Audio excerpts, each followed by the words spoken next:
After almost 2 years of silence, this is the final report on the worst RC plane crash I've ever had. On June 29, 2024, at 1:25 p.m. in Madrid, my vintage RC 737-400 attempted its maiden flight. This aircraft was a rare old model, with no control surfaces at all. It relied entirely on engine thrust to turn, climb, and descend, something that already made the maiden flight extremely delicate. Before that day, the plane had gone through a restoration. The original battery was completely dead, so I bought a new one. The new battery used the same connector type as the plane, but it came from the factory with a different connector attached, so the RC shop had to replace it. During that replacement, a critical mistake happened.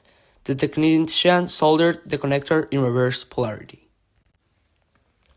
When I got home and plugged the battery in, the aircraft instantly powered up by itself. The engine spun backwards. A strange noise came from inside the fuselage, and a bit of smoke appeared. All of this without the plane even being switched on. I unplugged it immediately and took it back to the shop, where the technician corrected the wiring and repaired the internal electronics.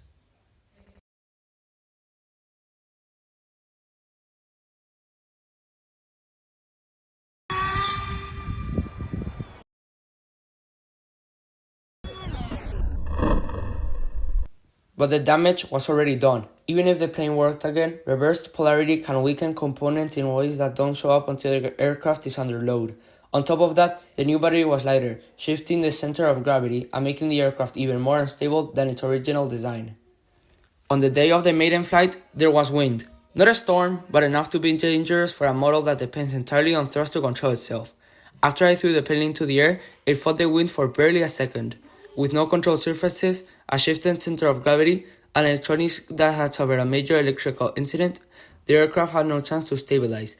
It entered an immediate aerodynamic stall and dropped straight into the tall, dry grass. When I reached the crash site, the cockpit was hanging off the fuselage. The impact had torn the entire front section apart. The investigation concludes that the accident was caused by loss of aerodynamic control immediately after launch, triggered by wind, an incorrect center of gravity, and latent electronic damage from the reverse battery connection.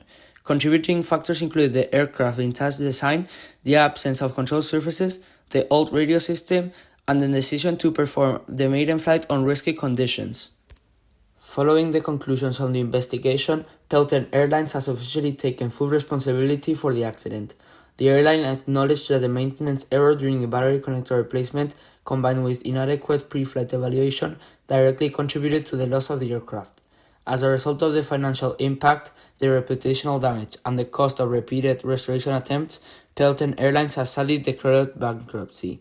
The Boeing 737-400 involved in the crash has undergone yet another restoration, but due to the extent of the structural and electronical damage, the plane needs to undergo yet another heavy restoration before it can fly again. With the dissolution of Pelton Airlines, all remaining aircraft in its fleet have been sold to Aviation Airlines, marking the end of Pelton's operations and closing a chapter in this aircraft's long troubled history.